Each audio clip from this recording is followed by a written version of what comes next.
Hello YouTubers, this is the Cool Master Aerospeed box fan. I'll show you, let me turn it off for a second to show you how it actually works.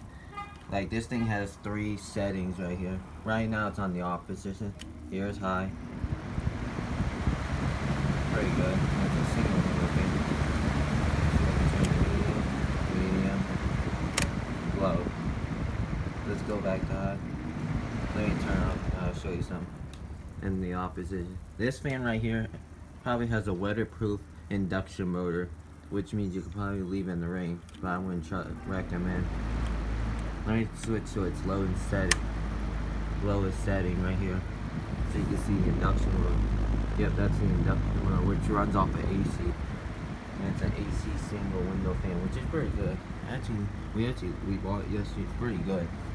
It has nice, decent airflow. It's pretty good. Similar to my homemade twin window fan, you have to reverse the unit for it to do exhaust.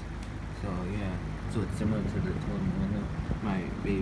Similar to the home twin window fan, you have to reverse it to do exhaust. But right now it's on the intake position.